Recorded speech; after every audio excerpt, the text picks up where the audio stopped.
Hello, welcome to Gas It Out. We're in Triumph. We're about to do a day's commentary here on the Grand Prix for BT. I just want to apologise actually for the quality of the audio and everything. I had so many technical nightmares. I used every single brain cell before we even started. So that's why it's all a little bit sketchy. The sound, microphones weren't working. But you'll see that me and Hodgie are together. There he is. Say hello, Neil. Say hello. Morning. And Michael's obviously in the background. This is the intro to Gas It Out. Oh. Is there any swearing? I can't even what you see. You got a mask on, Gav. You got a mask. You can still hear through it. It doesn't stop sound waves. Yeah. Hey, watch it. Watch Gas It Out. Is there any swearing? A little bit. Jules did drop a few swear words. I wouldn't even believe that, would you? No, you won't believe it. You won't believe it. Right. Anyway, enjoy it.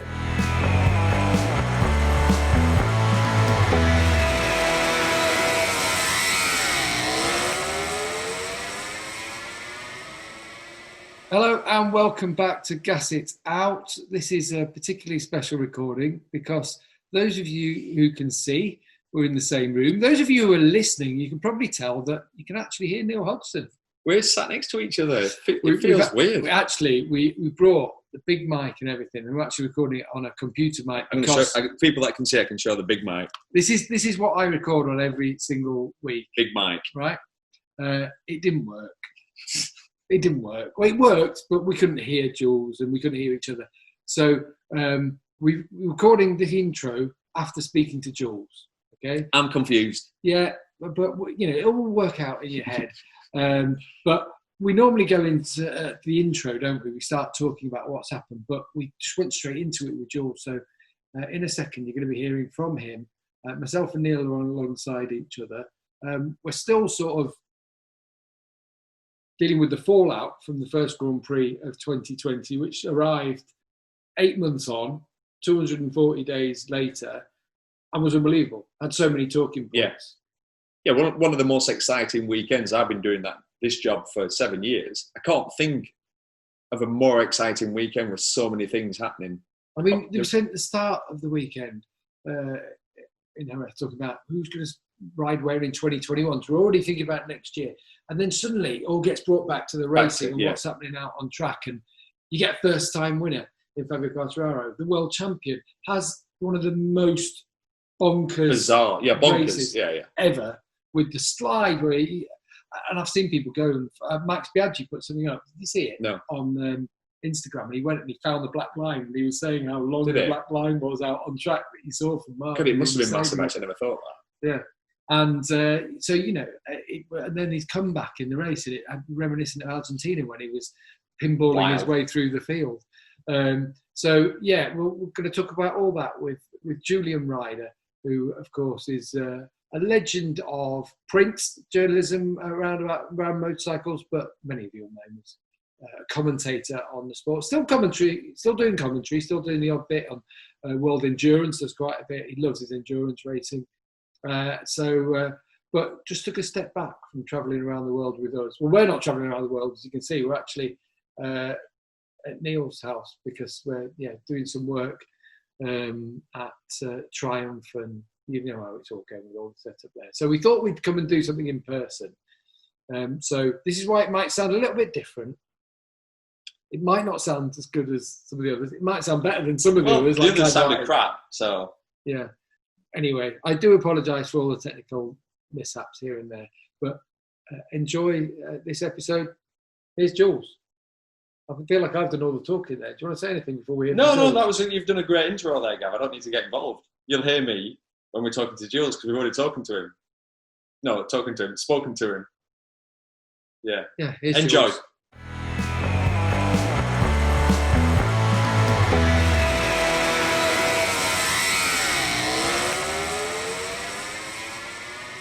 Jules, how are you? First of all, we're going to go in, I think, and record straight off the bat. Yeah, just go for it. And everything here, and weird, and it's totally not how we would do this normally.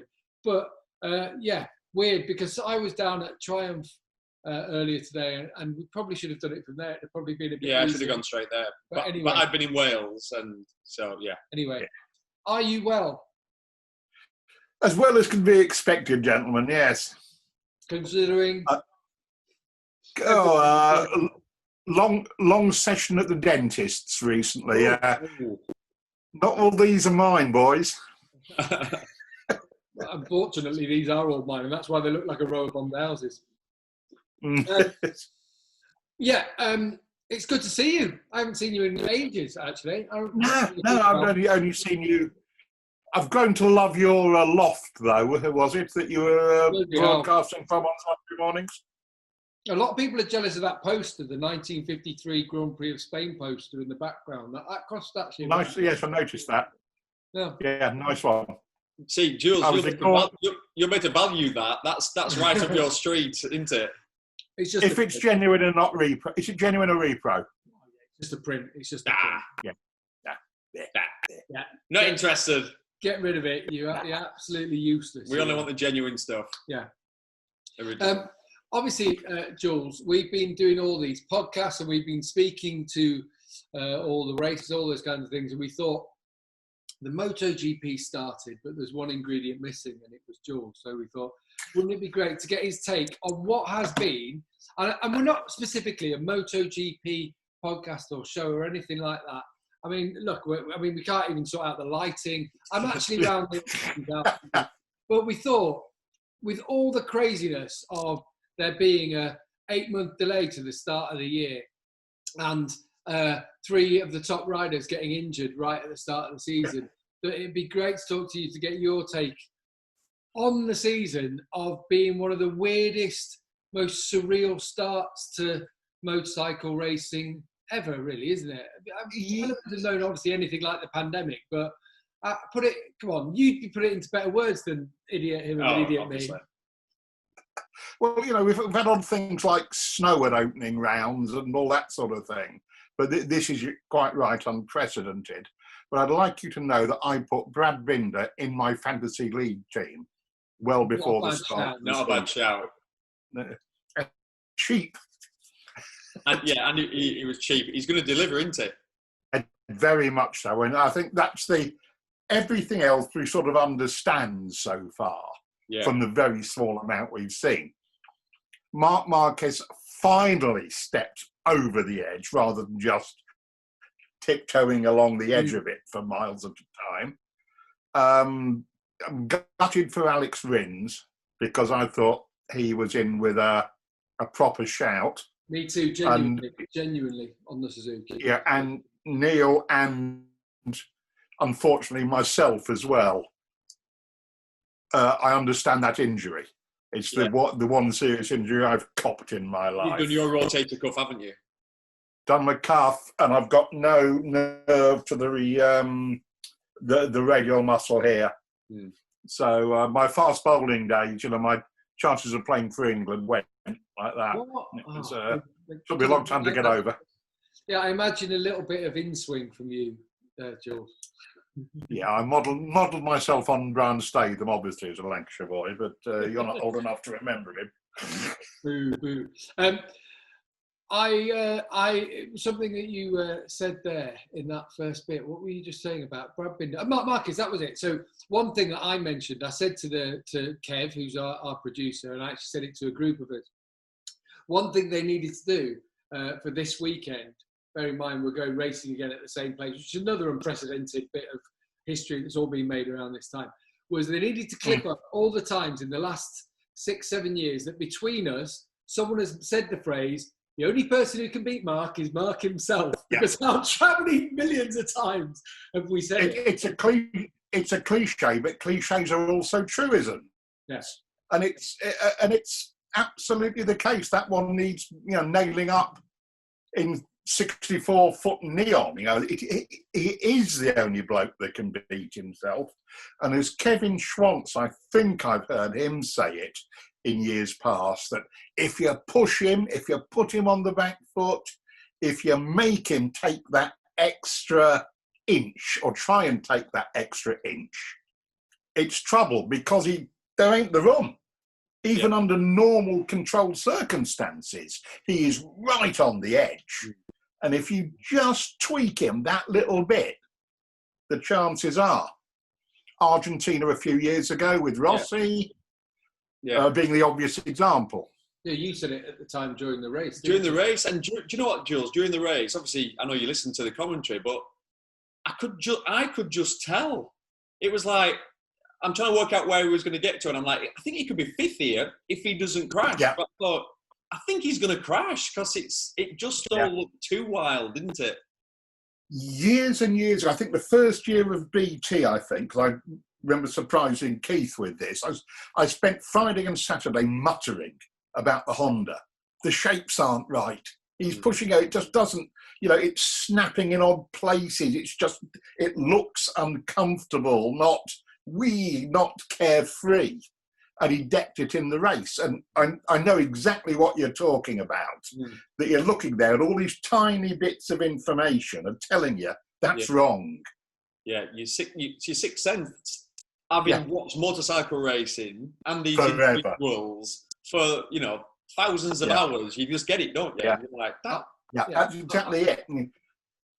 I was going to say, I'll point out to people who are listening that we are on the eve of the Andalusian Grand Prix, after the first Spanish Grand Prix where Mark Marquez injured himself and Cal Crutchlow and Alex Rins. So we don't know. They've all been past fit to ride, and we're sort of all in this kind of stupor at the moment, thinking about Mark's injury and thinking about the way that the championship, who's dominated the championship for the last 7 years, effectively, all right, hasn't won all 7, but 6 of them, and made a good fist of the other one as well. Yeah. And we're that's what we're talking about, when actually, I think we should be talking about Fabio Quartararo, who's lit up our sport over the last 12 months in providing this person, oh my God, we've got a future here that can really go tete-a-tete.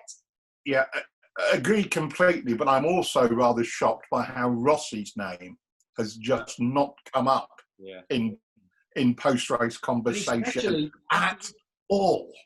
Especially with the weekend he had, in that exactly. On race day, he chose the same tyre of Maverick Vinales. Then he's had an engine problem or whatever problem he's had to leave the race. But you're absolutely right. It's bizarre. And all the talk before was, is he going to sign, isn't he? And actually... Yeah. I can imagine... when someone has a bad weekend like that, not that nobody cares, because I don't like to sound rude, but it's just, let's talk about the main stories. And exactly. Rossi, you would think that would be the main story, that, Rossi clearly was going to make a decision if he was going to continue, and that was all going to relate down to his speed. And actually, what we witnessed in the 3 days in Jerez was his speed wasn't there at all at any time, was it? At any point, yeah. So you would assume then, going off that, he's going to continue. You would assume. If he's not enjoying it, if he has to suffer fighting for the top 10, can you imagine him continuing? Exactly, and he was pretty much forced into this position where he'd always said, look, I'm going to do a few races. Yeah.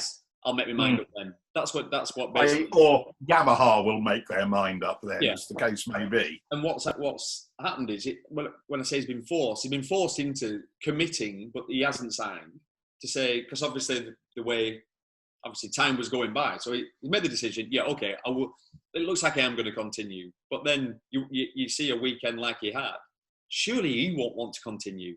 I don't want him to. No. You know what I mean? Exactly, Neil. I don't exactly. I don't want to see my hero. Nobody wants to see the demise of any hero. Everyone always, but it's that impossible thing of retiring at the top. It's an impossibility without there being something left wanting. Everyone who's ever thought about doing it. I mean, people that have retired at the top of their game. Bayliss did, but then had to, because Beverman, I know Troy so well. Troy didn't want to, but Kim did, his wife. Yes, and he made a promise. But he has come back. I was about to say that. He made a promise, but then the problem was then, when he retired, and Troy would say this, we'll have to get him on gas it out and have a chat to him about it. But I know it was eating away at him, because what he kept thinking was, I can still beat all them, and I'm sat at home, and I don't want to be sat at home. So I can't remember who got injured, but then he replaced somebody, did a couple of rounds, and that was the wake-up call of, actually, 5 years have gone by, and time waits for no man. You know what I mean? As in, things move on, don't they? I mean, and if you're Valentino... Mick Doohan, for example, was a forced retirement. Retired after 5 World Championships, probably still had a little bit more in him with Valentino on the, probably that crossover was about there, but there was a year in between with Crivier and Kenny Roberts, that kind of thing. But that's a forced retirement, and I'm thinking of people who choose to bow out at the top. There were very few. Stoner did. I know he wasn't world champion, Yes. but he was still at the absolute top of his He game. was at the top of the game. That's a fair shout. If he would have continued that following year, he'd have been one of, if not the favourite for the title, because Honda wanted to sign him, didn't they? Re-sign him. Yeah. Marquez got the factory shop. Yeah. I'm just looking for my book to work out how many of the previous recent world champions have retired voluntarily. Not many. Kenny Roberts Jr. Yep. Alex Crivier. Well, there were, and then he retired mid-season because he was getting flashes. Yeah, there seemed to be an issue, didn't there? But again, Nick obviously after not. his World Championship, there was a demise. After Kenny's World Championship, there was a demise. But what about Kenny Roberts Senior? Yeah, I think you probably say he retired voluntarily. Barry Sheen from the same era, I suppose so, but he ran out of options. He couldn't get a bike. Was basically Barry's problem, and on it goes. It's a rare thing. We don't want it to happen to Valentino that didn't retire, but it has to happen at some point. Let's go back though to the start of the year, I suppose, and this lockdown, this period of 4 months off, and they all reconvene back at Jerez, and it looked like Marc Marquez was, well, throughout the weekend, was clearly a cut above. All right, okay, and then what happens. So the big quote to come out of the first weekend is Alberto Puig saying, "A championship without the best rider in it is not worth the paper it's printed on." We're looking at you now, Jules. What's your take on that? I was imagining you sitting at home about that. Yeah, I can picture you at home. Oh, what a load of. I mean, I don't even think that's Honda's view. It's utter rubbish. Otherwise, whose championship shall we go over? Shall we go over yours, Neil? Exactly. We had a factory Ducati. Yeah, you could look back and go, I had a factory Ducati and Michelin tyres, and Troy Bayliss and Colin Edwards had left the championship, so does it not count? Where do you draw the line? Yeah, exactly. It's absolute bollocks. Hey, Julian, the trophy's upstairs. It counted. Yeah. The trophy's upstairs. Precisely. I've got this bit of paper here that says, N. Hodgson. Hey, Jules, I'll put a good example. Do you know how much sleep I've lost over the fact that Troy Bayliss and Colin Edwards weren't there? None. I think a negative amount, I would assume. Yeah. No, I sort of, what comes out of that is Alberto Puig was trying to play mind games, wasn't he? That's all I see it as. It's all trying to somehow wind up the youngster. Clearly, last year I had this feeling that Mark was doing. I know he was doing everything to win every race, but it was almost this special bit of venom that he wanted to make sure that Fabio didn't win a race. Like at the end of Misano and the end of Thailand, and these little bits are coming in. It was almost now he's won. Puig is trying the mind games to still play with the rivals. Because there's the challenge. Just 21 years old. And apparently, from the eyebrows northwards, impervious to pressure. Clearly. And that is a threat. I think Binder will be. The KTM will be, because you look at how Miguel Oliveira's shaped as well over Jerez. I mean, I'm a fan, so, solidly deep in the top 10 in quite a few sessions. Bagnaia looked like he was back in the game. Yeah. Hell, I said he'd be Rookie of the Year by a street the other year. Fabio, who? He's got more to come. There is a generation. There is a new class. Yeah. It's a changing of the guard. It really is. You could even put Jack Miller in that, couldn't you? Yeah. As the spearhead of these kids, because Jack is looking much more like a grown-up. He believes which is a good thing. He believes it. He looks like it's just something Neil and my old hero Ivan Major, the greatest speedway rider who ever lived, always talked about every bit of the jigsaw has to drop in with no pressure. It just has to slide in. Yeah.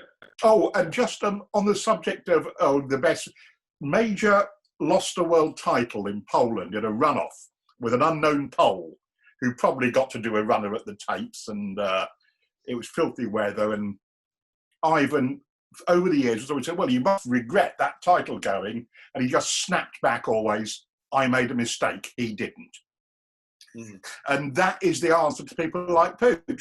Marquez made a mistake. Yeah. It wasn't T-boned, was it, Jules? It wasn't an oil leak that spat him off. It wasn't T-boned. Ryder. Yeah, it was the throttle works both ways. Yeah. As one of your favourite. Yeah, the bike is obviously a swine again, but that's what they employ Mark Marquez for. Who knows what will happen? Get an Ivan Major story in, sorry. What do you make of this concept then of, what do you both make of it actually, of the back-to-back races in MotoGP a week later? I'm absolutely fascinated by it happening for the first time. That we're not sure what's going to happen. We're not sure how it will pan out. It happens 5 times this year. In theory, everything should be that little bit closer, but bike racing's not good at following the script, is it? I keep trying to think if anybody's been noticeably quicker on a Monday test regularly. That's a good point. You know, they needed the time. I mean, Marquez isn't going to ride tomorrow. Part of the reasoning being, what's he going to learn? They're set up for Jerez in those conditions. But is there any, is it a Dovi? Is this for Dovi? That he'll be able to get that Ducati, which doesn't like Jerez, never has. That was Dovi's first rostrum at Jerez. I know. Can Dovi, work something extra out with the extra time? And that's the only thing I can think of that I'm looking for. But for all I know, KTM might be able to throw a big change into the bike and produce something. A lot of people are going to be asking though, Neil, I'll ask you in terms of, are conditions ever the same? Even a week on, will there be even more rubber? So that affects the track in a different way. Alberto Arenas has told me today there was some rain this week. So even then, the temperatures might not quite be the same. Are conditions ever identical? Very rarely, but it's going to be as close as it's ever been. Closest, because the temperatures are very similar, aren't they? So, and it might, we can say this, there might be no change. It might not be that different. You know what I mean? It might be a very similar result. There's very similar gaps. It might be, There's no reason why it's not all of a sudden Alex Marquez isn't going to be 7th place and Jack Miller's not going to win, is he? But, what I mean by that is nothing against Jack Miller. Well, Jack, for example, just a word on him. I've spoken to him today and he said, well, actually, my arm there's been a little bit on the bike and my pressing on it. And I think that's what's been, they had a numb arm. I felt I could have had Maverick in the race. Didn't mention Fabio, but Maverick will choose a different tyre because he obviously wasn't the one that he needed. Although in those conditions. If Maverick had chosen the hard, he'd have done his normal trick and gone backwards off the start. Exactly. So Fabio was it the wrong choice? Yeah. And Mark would have checked out comfortably, not took the front round turn 4. Good night, nurse. And it would have been obviously a completely different race. So but it's never the same. That's sort of my thing. That's why it intrigues me so much. I love Alberto. He gets a sort of funny rap and rep, doesn't he, from everyone around. I was saying to Neil earlier, Star Wars needs Darth Vader to be a good film. You've got to have your baddie, haven't you? But I think he absolutely revels in that role. Me too. And I love him for it because it creates so much drama. If everybody was nice and patting each other on the back and towing the line, this sport wouldn't be half as interesting, would it? And it wouldn't be honest either, because top-level sport is never nice. And Albert, I like the Star Wars analogy because Honda is the evil empire, always works, doesn't it? That's the, and if we could get Alberto Alberto a funny crash helmet with moleskin and a black cape, I think that would work very well. But it's true. But I love how he's grumpy, and he's great, though, isn't he? Alberto is great. Isn't he? He don't speak to the press. He'll be doing very few interviews over the weekend now, won't he, because of everything that's happened. Yeah, And what I love about him is when he's asked a question, it looks as if to go, "Why are you asking me this stupid question?" And it's like, well, it's about your rider. It's quite a technical subject. You know, of course I'm going to ask you this question. Livio had the same thing about him as well. In 20 odd years, the only lengthy conversation I had with Alberto Puig was in one of the American races, and there was a show at a big hotel, vintage and veteran motorcycles. I toddled along, and there's Alberto with a young rider in tow, who obviously didn't get the choice, you know. And we actually had to talk to each other, you know, and his dad collected vintage and veteran. So I used to get them restored in London. I said, "Oh, that place in Tooting in South London." "Yes, how do you know?" "I used to live 2 tube stops from it," blah, blah, blah. And we had a conversation about motorbikes. Nowhere near not at the racetrack, obviously, and not about racing. Yeah, well, at the racetrack, there was no small talk. But the thing is, with Alberto, the mask never slips. With Livio, this is where Livio was different. Livio, to us, beside, would have a little bit of a joke here and there, wouldn't he? He'd have a little word. But then, when he's on camera, I can play the role. The mask never slipped with Alberto until, as you mentioned, I remember once going, because he lived in London a while, did Alberto? Yes. He spent a lot of time over there. He had a lot of friends, and you know, he's friends with Spanish royalty. You know, Alberto is. Oh, I know. Dad built yachts, didn't he? Yeah, good family that he comes from. But I remember we once went and filmed in the UK with Danny Pedrosa, and Alberto was there, and I spent a lovely afternoon with him. And it was the only time, as you say, out of the track, out of everything, where that. But the mask doesn't slip, and I love it. I love him for it. And you've got to have someone like that. The fact that I asked the question to Dobby today. He's been runner-up for the last 3 years, and he's 16 points ahead of Mark, you know. But would you be proud and happy if you won the championship, which was the quote from Alberto, and all the way through? Would you be proud and happy if you win the championship this year? And Dobby's just pissing himself, finding it the most hilarious thing in the world, because they all know as well. They all know that Alberto's just doing plays, man. He's a loyal man, isn't he, Alberto? And he's staunch in his beliefs. He's just what Honda want and need for the non-Japanese frontman, because the Japanese could never be that. Japanese can be haughty and a bit regal about it, but not really with the abrasiveness that Alberto. Livio used to tell you he'd asked a stupid question. I remember him heckling Frank Wiegink, I think, in the Dutch journo in a Katie Stounder contest. He said, Livio said, "That's a stupid question." And Frank, to his credit, shot straight back with, "Then he'll give me a stupid answer." I remember that one. Where are we at then? You know, we've had all this time waiting. Was it a good comeback for MotoGP? Oh, it was amazing.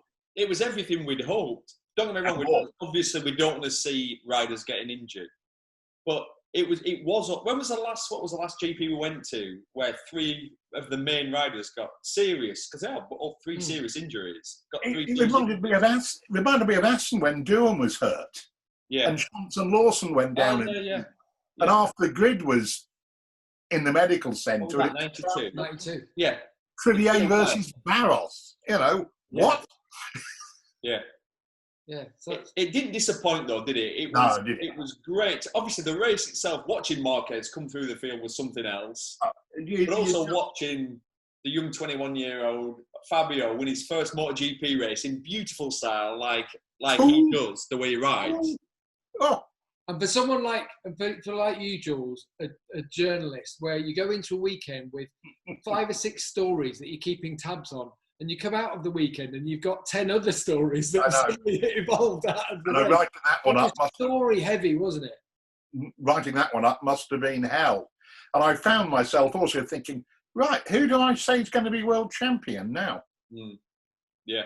And the name, hang on, how many races at Checo and Austria?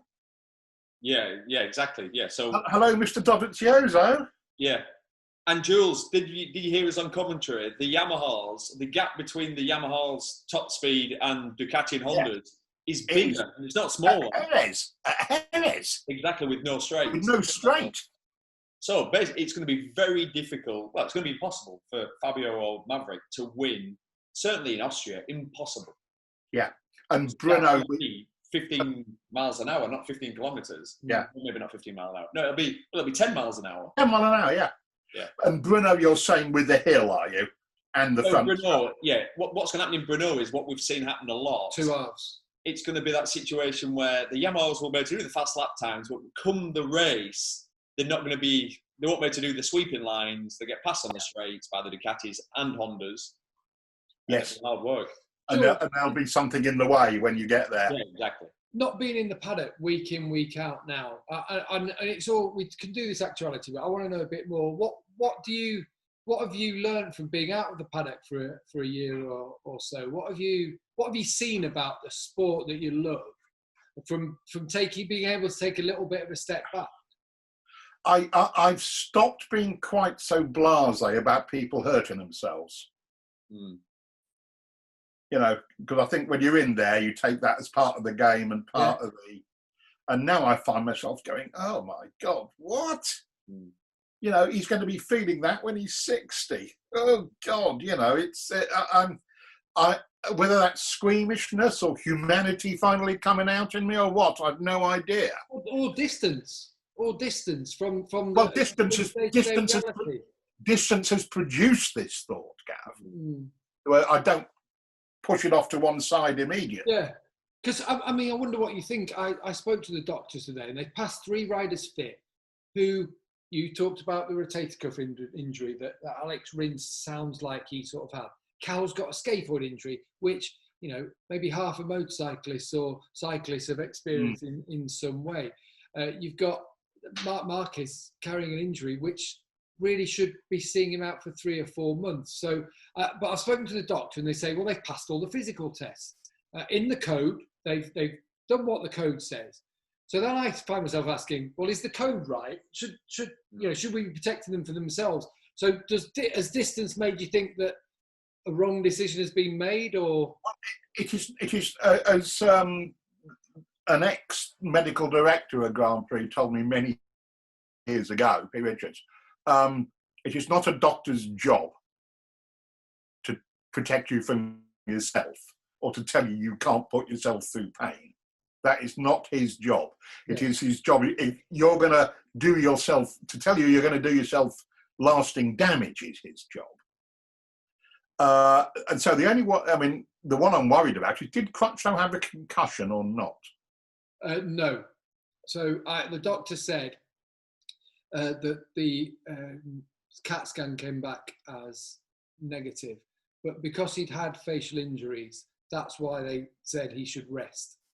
So in theory, he didn't have a concussion. Because I'm still very, very windy about motorcycle racing's relationship and understanding of concussion. I know you probably watched there was a Man United match last week. The French fullback, 2 bangs on the head very quickly. Yeah. Stretcher job. Yeah. I knew Gav would get it. It was like Gav's like Bailey, I don't know. Eric B. Yeah. Thank you. And it was, you know, first one have a lie down, get up, well, all right.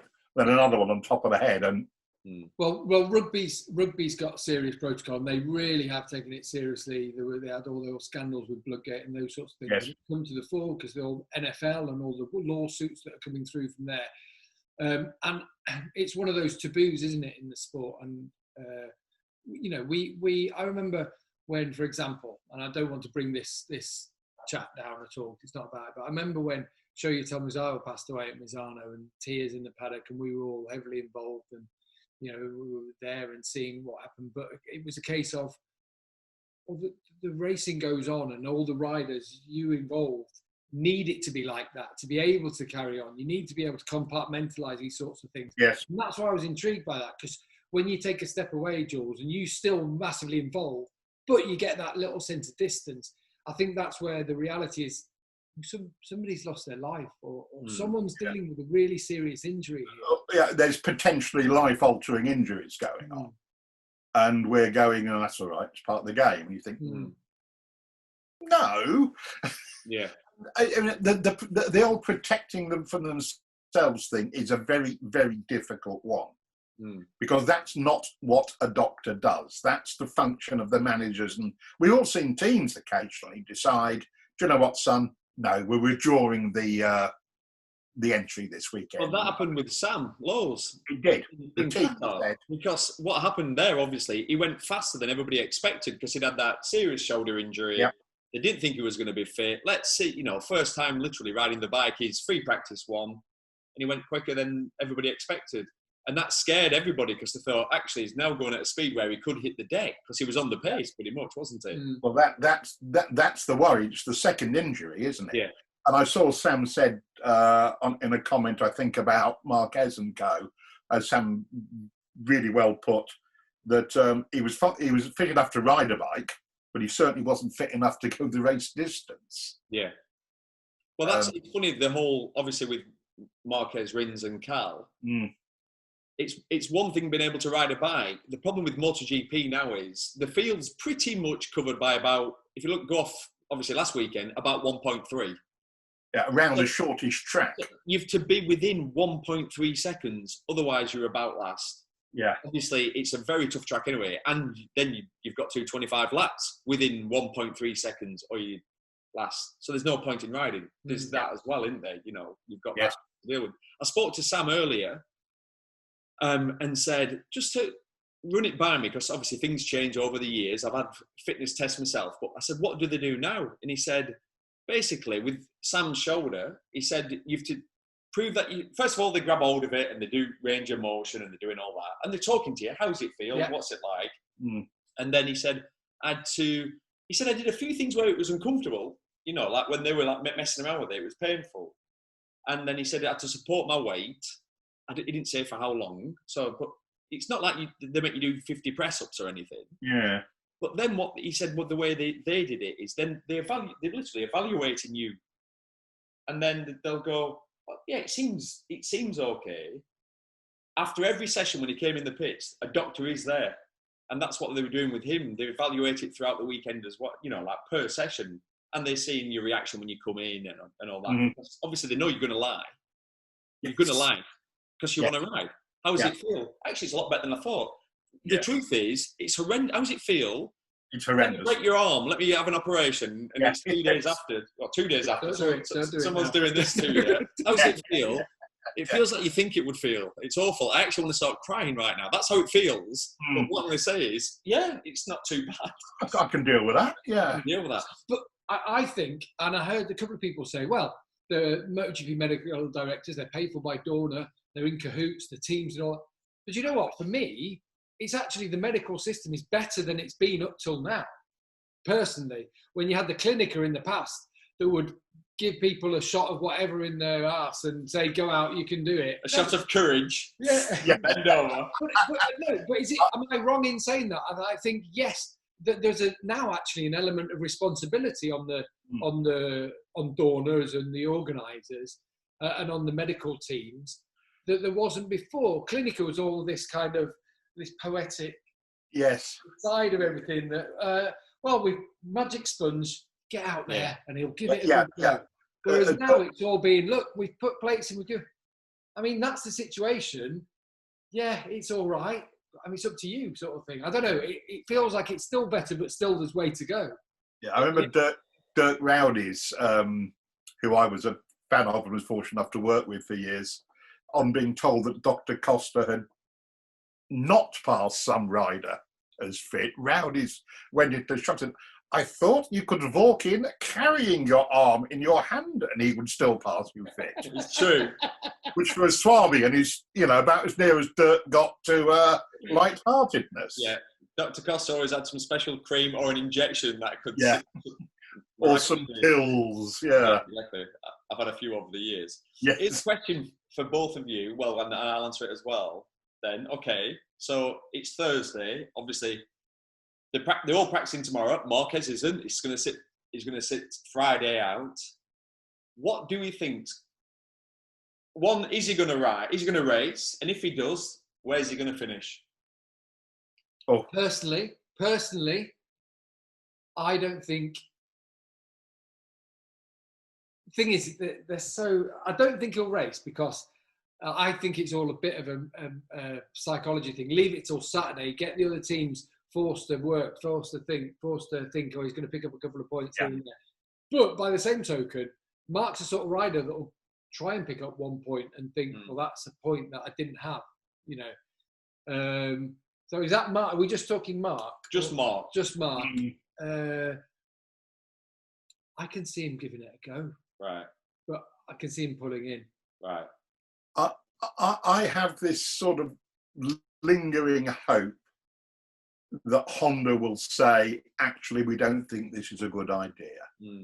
They'll let him do a session or whatever and go, look, Sunbeam, 25 laps, we're going to do the sensible thing. Which I think is a sensible thing. And I agree with you. But Mark is a sort, he's running the show a bit now, isn't he? Yeah. Well, that's why he's even been given a chance. Because I can't think of many other riders, Honda or anybody else, who would have been allowed to even try. No. They'd have been told, don't think so, The team's all gone home. His brother's team have had to set up the garage. Alex's crew have gone in and put the garage together. It was all packed up. I think you're right. It's Mark power, this. Oh, yeah. But again, Honda will think, well, okay, so if he's trying this weekend, he's got to be fit in 2 weeks' time. Yeah, there is that as well, isn't there? Do not jeopardise that, is my feeling. Where are we at, Jules? You're a historian of the sport, shall I say? You're someone who loves I'm old. Yeah. Are you saying I'm old? Yeah. No. What I mean by that is you've studied it and you've looked at it. That great book you and Martin Rains did, where you're going through the history of this. And the beauty of MotoGP, what it has is its history. It's got beautiful traditions and history, that kind of thing. But where are we at in the sport 2020, coronavirus aside? Where are we at in terms of this being the most competitive or the most exciting, or where do you view it in the history of what we've seen? Well, certainly as Martin will produce the numbers and demonstrate, it's the closest, it's the tightest, and therefore the most competitive we've ever been. For which Dorna have rather cleverly engineered as well with the regulations, don't forget, and the support of, to a greater or lesser extent, of independent teams. We get a lot of students of the sport, though. Who still hark back for the good old days, as they always used to call them. Where are you in that? Hindsight is a dangerous thing, and go and look. Yeah, there was a couple of years of the 500s in the Rainey Schwinski era where it was incredibly tight. There were many more years that Wayne Rainey had won the title by August. So let's not get carried away with the idea that it was always a bun fight. And last time I was talking to Peter Williams, the great ex-Norton rider engineer, he picked up, I think, one of the results books and went, oh my God, what's the matter, Peter? Oh my God, Aggo lapped me twice. And I was third.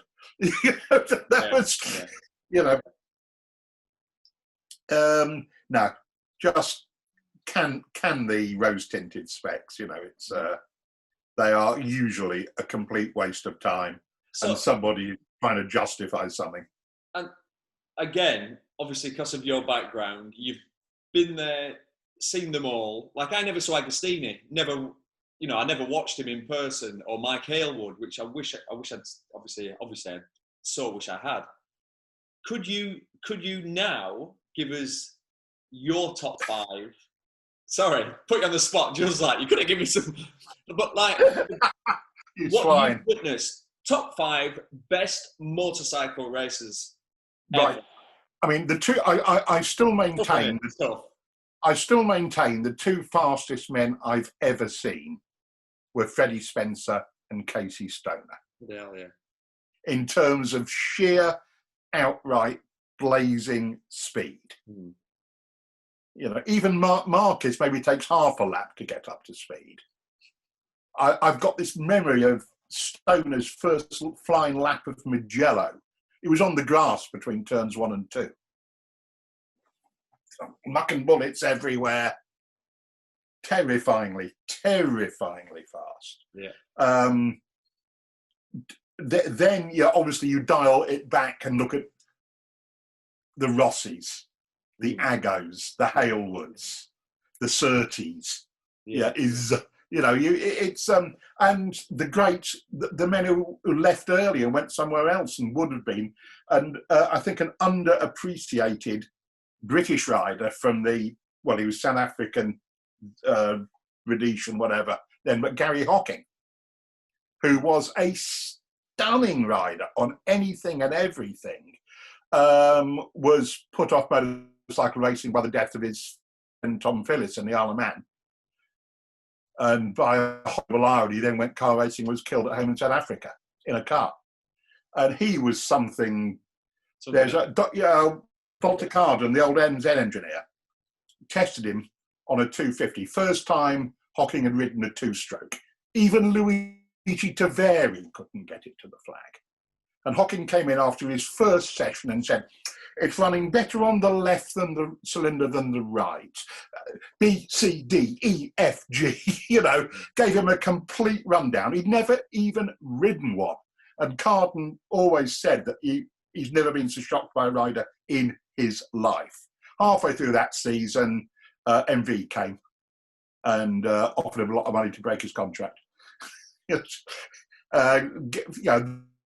is I'll beat the drum for somebody who I think history has forgotten to a greater or lesser extent, and we shouldn't have. Yeah.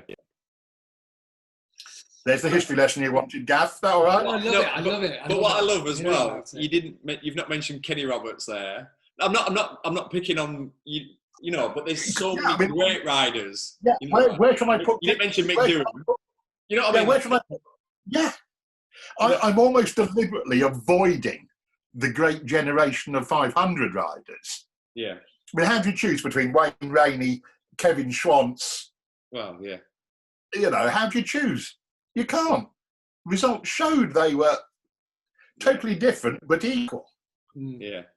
I almost want to put a generation of American ex-dirt trackers in, like in third place or something, the Yanks. Exactly. Yeah, the Yanks between 1987 and 95 or whatever. You know what I mean? Yeah. 70s into 8. Yeah. The Roberts Law. Yeah, I didn't even mention Eddie Lawson. No. Back-to-back titles on different makes a motorbike, and I didn't even mention him. Jeff Duke.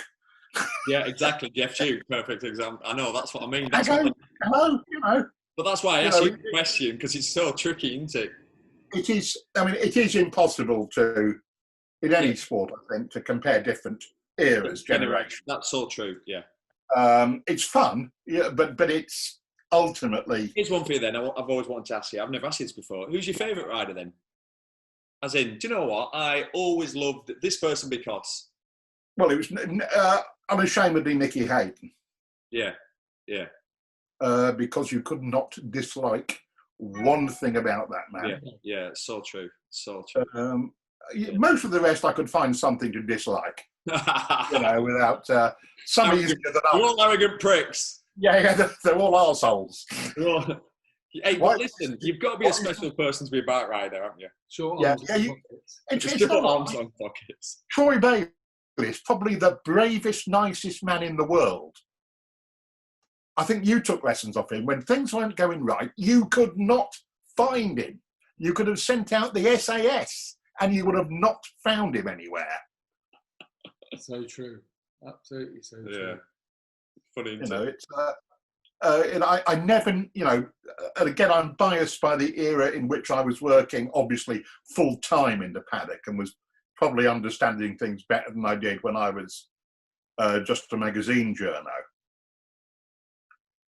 So I'm I always sort of look back and try and think, and how good was, we haven't even mentioned, should I put John Eckerhold, the last privateer world champion, in there somewhere? How could you not mention Angel Nieto? Yeah. That's what I mean. So many greats, you know what I mean? You were just stirring the pot, weren't you? No, I'm not stirring the pot at all. I'm not trying to throw Jules under the bus at all. No, it's the hardest question. The only absolute I've got. The only absolute I've got is the two fastest when I've seen are Freddie Spencer and Casey Stone. Yeah. And nothing has changed that opinion. Yeah, that's impressive. What about you, Gav? Because obviously you've been in the paddock. I'm throwing it over to you. No, but someone like Casey, for me, it was just raw. It was something raw. There was something about the way he pure speed, like out of the box and rode around everything. I see a lot of Mark. Yeah, very. I see Mark. But what I've seen about Mark, and this is why I'm a fan, and I know a lot of people aren't fans, but I'm a fan, and we're all fans, I think, is that he, as all the great riders have done, and I bet every single one of the people that you've mentioned have taken something from those that have gone before and added it to their armoury and then put their own little stamp. The people who have changed the sport in some ways are the ones that linger, the ones that stay in your mind, the ones who have taken what's gone before, learned from it and made it even better.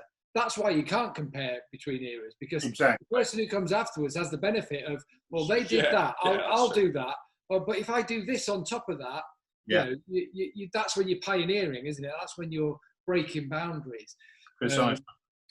So I think every generation, builds on the last. They're the foundations of what you've got today, aren't they? So it is, as you say, it's an impossible question to ask, but yeah, raw. But fun, and that's what it makes. That's what we want. That's why we're here. I've noticed in the background that people who are just listening to this won't be able to see. There's all sorts going on back there. Have you been busy in the auto jumbles recently? Oh, this is the ones I don't like taking out and showing people too much. Oh God! Don't drop it. Drop one. They're made of tin. They bounce. Go on, what's that? German, made by Lehman about 1910. Clockwork. By their standards, basic and cheap. Couple of £100. What year? 1910. Oh, 1910. And it's only worth £200? Yep. Yeah. They all survived. They were so well made. They're all still out there. Yeah. But you keep. Oh, what's this? Oh, look at this. That looks like. So what we've got here, some army. What have we got there? It's a German toy made by a company called Arnold, CKO Arnold, and they did it with a German helmet, like a British helmet, and for various markets. And there was a flint. There was a drive from the back wheel up with a big rod and a pinion, and a flint that would spark behind the headlamp when you. What's that worth, Jules? Jules, what's that worth? Obviously, selective here. We're dealing here with Neil Hodgson, and all he's worried about is how much can I get for it. What's that worth, Jules? Jules, Gav just said he'll give you £5,000 for the lot.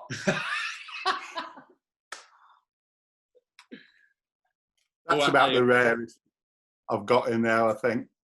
Made in Liverpool. A tank. World War I tank. World War I tank. Look at that. Made by Whitley Tansey and Co. in Liverpool. That's £400 or £500 worth. All right. Jules, I've got to ask you another question. Go on. People aren't going to like this, what I'm going to ask you. I just know they're not. Tell me how proud you are of Liverpool. You've obviously supported them all your life. And yeah. Well, I was born there. Go on, tell us about it. I am just utterly delighted. There's an awful lot of relief in that feeling as well. And immense, because when Liverpool didn't win, the Gerrard slip against Chelsea, the Denver Bar goal, I was gutted, specifically for Steven Gerrard, who I was a major fan of. But I am an unashamed worshipper at the altar of Jurgen Klopp. Yeah. I mean, it's philosophy no on top. Reservations at all. Yeah, it's philosophy on top, though, isn't it? There's a person who has a human vision on everything. And there'll be people listening to this going, "Oh, you're not talking about football," but I'm going to say it was 30 years ago since Liverpool last won the title. It was 30 years since Leeds United last got promoted to the top division. So I knew there was an ulterior motive. You had to get Leeds in. No. Beautiful symmetry. No, I asked a question, Jules, because obviously you always talked about football, Liverpool, and I wanted to see your face answering that question because I know what it means to you. So I have to admit, Neil, that relief was a major part. Yeah. You know, the at last. Yeah, super. So all these motorcycle fans, Jules, and they'll know you as the one of the motorcycle gurus out there, and so many motorcycle fans don't like football at all, do they? It's one of those things where which is fair enough. Each other own. So what do you say to them? I think if you're a fan of sport, you've got to be you're a fan of sport in general. Yeah. You know, no one is just a fan of motorcycle racing because it's really only blokes going round in circles. You know, like football is only, we're kicking a bag of wind about. You know, it ain't. We're not curing cancer or anything like that. It is a glorious, irrelevant diversion from the boredom of real life, populated by absolutely fascinating characters on, machinery that's trying to kill you at every corner. You know, it is a glorious irrelevancy, amongst all the other glory of sport. Because it's like, obviously you know what social media is like better than anyone, but people will have a rant about us talking about football. And I say, it is okay to like motorcycle racing and football. It's okay. It's okay. It's also okay to like Valentino Rossi. Who supports? And who does Valentino support? You what? Who does Valentino support? Inter Milan, quite strongly. Marquez, Barcelona's supporter. Yeah. But you know what I mean? It's okay. You can. Yeah. Be a bad person. Yeah. It's just fun. It's fundamentalist bollocks. This idea that you can only like absolute cobblers. And I'll watch most things except tennis, golf, horse racing. Sorry about the golf, Gal. I do like all of those. The only thing I don't watch is basketball. I've never really got on with it. Never really. I will watch everything. Me neither. But basketball is one of those. Have you watched the Michael Jordan thing though? Well, I've watched. Oh it, yes. And I went to Miami last year and I went to see the Heat and I really enjoyed it. And don't get me wrong, I've watched NBA series, World Final Series and that sort of thing. And entertaining. I just find it a little bit too repetitive. They play too many games, don't they?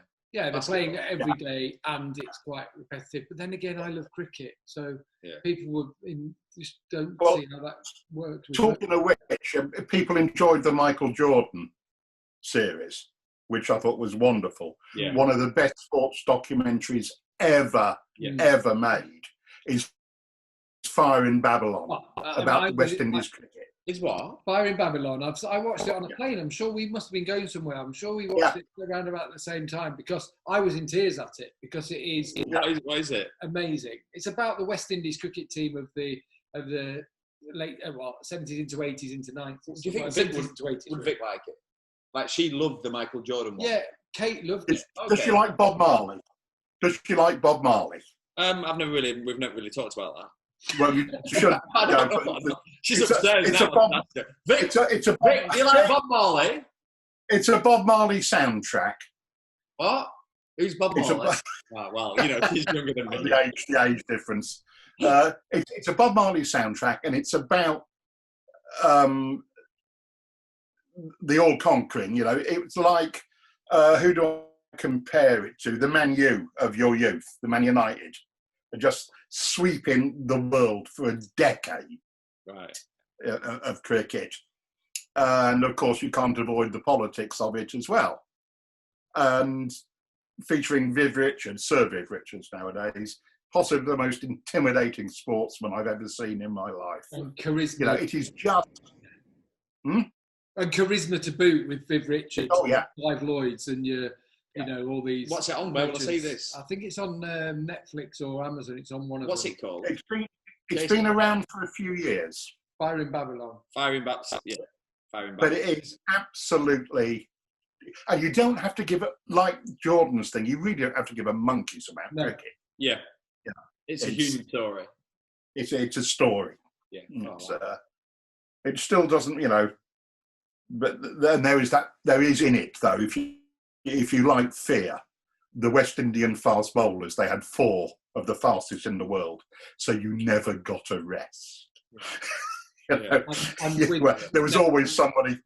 And with nicknames like Whispering Death and things. Yeah, Michael Holding, Whispering Death. Yeah. When I saw him at the Oval, I think he started his run up in tooting, and he and the wicketkeeper was standing in Clapham, to cut, it was just, and he just glided like an accelerating aeroplane up to the wicket. There was a whirl as his arm went over, and a microsecond later, the wicketkeeper was going, "Boff!" 50 yards back as it tried to, put him into Clapham Common. The most terrifying thing you've seen in your life. I'd rather have gone into a first corner, at a Grand Prix, than stand out there with a cricket bat facing Michael Holding any time. Yeah. Bloody hell, that's saying something. We better I'm get a cow. but you know what? You haven't asked Jules any of your big questions. Have you not come up with any big questions for Jules? Normally I prepare it, I write it all down. Right, Jules, I can remember something like me. I'll go to the ever faithful usual ones. Right, Jules, growing up, what posters did you have in your bedroom wall? Like, it could Beatles. I was going to say your bike racing heroes. Did you have posters on your wall, or? I had, my grandfather worked for BSA, not on motorbikes, he was a clerk of works. But I used to write off and get, from the paper. I had BSA Thunderbolt and stuff, posters. And as a youngster, there'd been Beatles and Dave Clark 5 and, Mersey Beach stuff on the walls. But gradually taken over by BSA Bantams and such like, as I got to be a horrible, unpleasant teenager. Second question might be difficult to answer because you've got to imagining this happening. Imagine me and Gav taking you to the pub, right, and Gav buying the beers. So obviously it's not going to happen. But what's your go-to drink? Oh, just a pint of bitter. I'm very boring. Any particular bitter, like local or? Well, where I grew up, it was Marston's. Right. Okay. My local boozer was a Marston's pub, so if that's there. Was it a pedigree you went for with the Marston's, or did you? Only when I was feeling adventurous, because your evening was usually fairly short if you hit the pedigree early. Yeah. Jules, I know you're a bit of a dab hand in the kitchen. So, I want you to tell me. Me and Gav are coming round, and you're gonna cook us a 3-course meal, and you're gonna give us the best. What I do best. Yeah. 3-course meal. What is it? Right. Gazpacho, because I like gazpacho. Yeah. With cucumber in. Yeah. Nice with this being in Jerez, actually. I like that. I like a bit of... I'd probably do... it's better than it sounds. It's a curry. No, let's be posh. Let's do... I'll marinate a butterfly shoulder of lamb. Yogurt, chickpeas, cumin, in the oven, on a grill, and underneath the grill, the veg, some sweet potatoes, some carrots, that sort of thing. So it drips on them. How far are you from... You're about an hour from here. Yeah, and I'm rubbish at pudding, so I'll probably buy that from Marks and Spencer's. Marks and Spencer's, you can't go wrong. If you was to go out for a meal and you could choose 5 people, dead or alive, to have that meal with from our from 5 people dead or alive. I was going to say from the motorcycling industry, but 5 people dead or alive. Who are you going to ask to join? God, I probably wouldn't take anybody from motorbiking. That just means you'd have to pay. Yeah, exactly. Ooh. You can do it down to 3 if it makes it easier. I'd very much... Gary Hocking, who I'm a little bit obsessed about, I'd like to have met him properly. Yeah. I really would have done, because I think he was obviously And my admiration for engineers, I'd probably want Walter Carden in as well, because of that conversation that Carden reported in Jan Leake's book on NZ races. So there's two. Yeah. I'd want an Iron Bevin, the founder of the National Health Service, because I've got to get some politics in there. I'm tempted to say David Bowie, but I'm too young for that, so I'd want John Lennon there as well. Oh, God, John Lennon, that'd be amazing. One more? Yeah. Barry Sheen. Why not? Yeah. Well, yes. I mean, you've got to have fun, haven't you, at the end of the night? Yeah, you'd have a good laugh. Yeah. Last question. It's a bit blunt, isn't it? Yeah, it was yes. Yeah. He's going to have a think it's a bit intense, you know what he's going to do? He's going to message me later. You're going to message me later on. Scrap him. It's going to be Jules and like 5 women. Yeah, scrap Nybevin, put Kate Moss in. You know. So, last question, Jules. We've asked you about your top 5.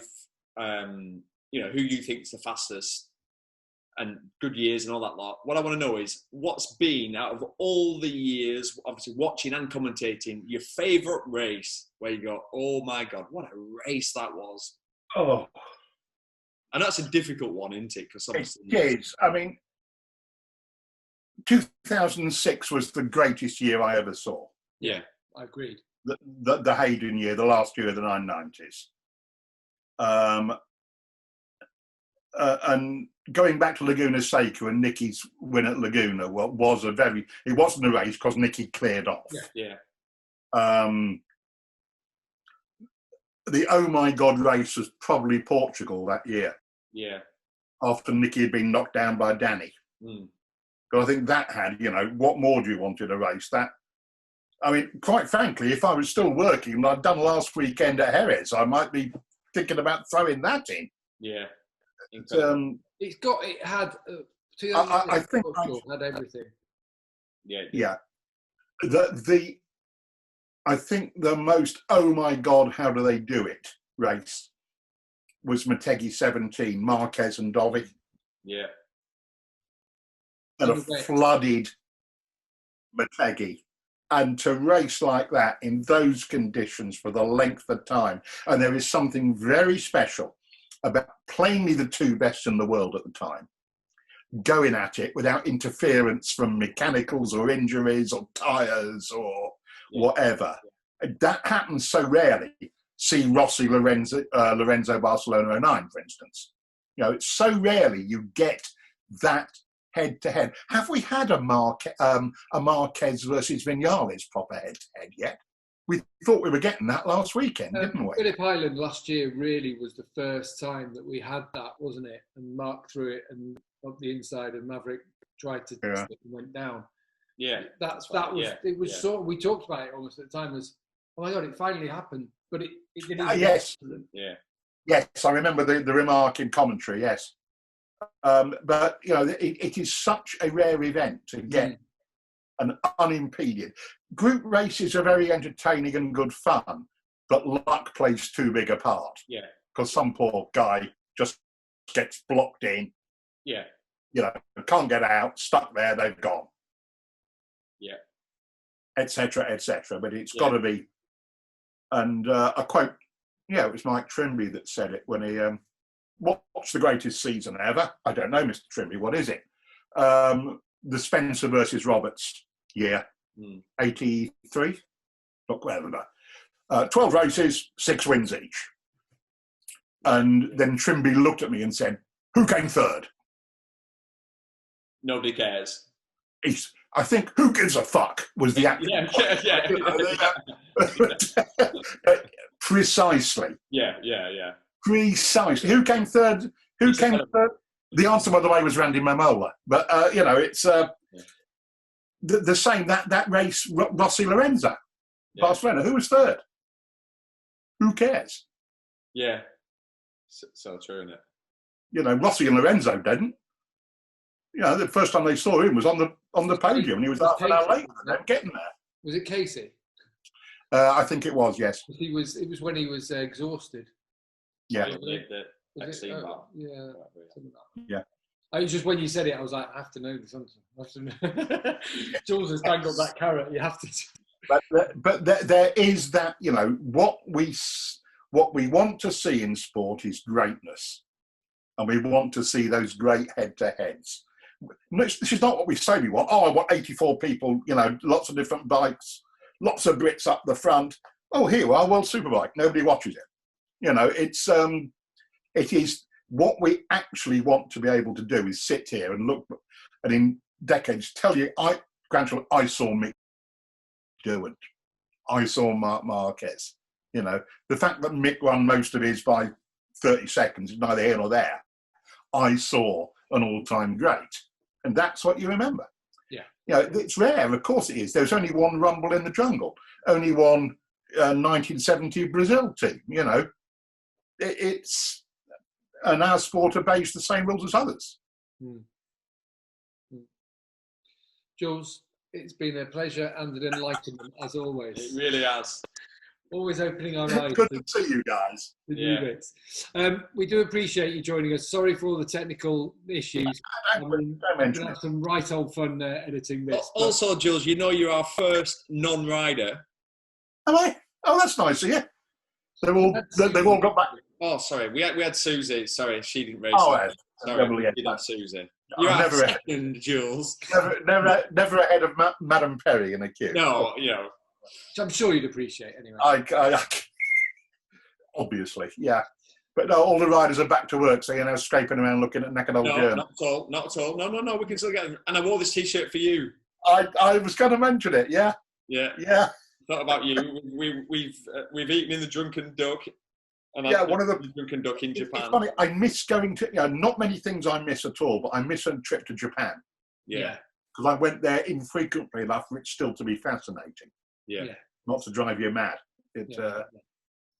Yeah, well, we miss you too out on the road, Jules, and we do. hopefully you're well. But it's been great to hear from you and hear your take on things. And we'll be following you closely on social media at MotoGP Jules for all those who don't already, which is probably none of anyone who's listened to this. But there's always some fun to be had on there.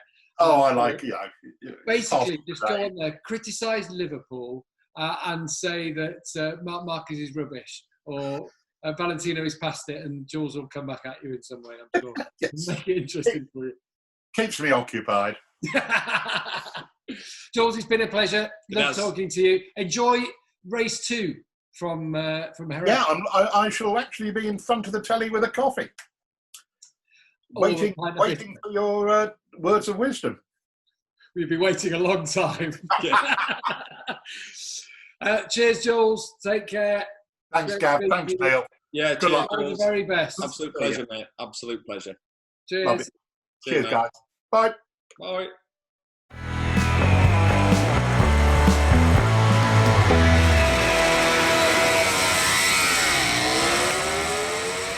Jules. I'm like this. I just love him. Yeah, it's been great. And he always has. I love the fact with Jules that can I tell you the story? And there's always a great anecdote in and amongst all of it. So brilliant to hear from Jules at the end of a crazy weekend. It was. Vic, what was the question? What? Vic.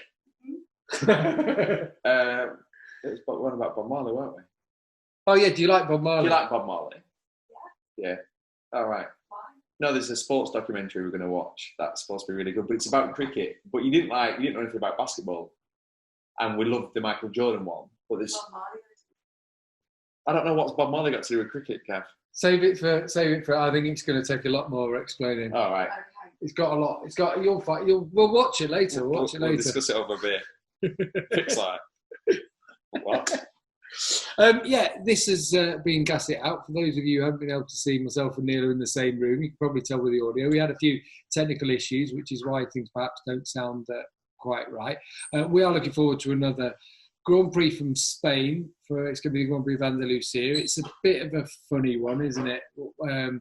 How things are going to pan out this year with everything with coronavirus, but not your usual recording of Gas It Out. We hope you've enjoyed it. You enjoyed it. I've enjoyed it. I will love Jules anyway, and it's a bit different, and it's nice to get his take on things. Yeah, I mean, he's a legend in our industry. Yeah, isn't he is. And his knowledge of the history, that's what I was trying to say. He's studied it. He's a student of the sport, isn't he? So, yeah. Thank you for joining us. And hopefully we get another good weekend of racing.